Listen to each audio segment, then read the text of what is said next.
آب با این زلالی که داره رد میشه نگاه کنین. این هم کتری که آب کردم بذارم رو آتیش چای آتیشی بخورم.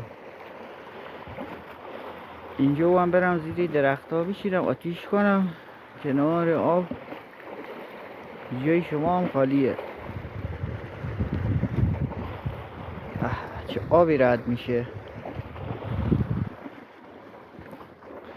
این هم درخته زردالوه، هنو کوچیکه ریزه، هنو چغلن.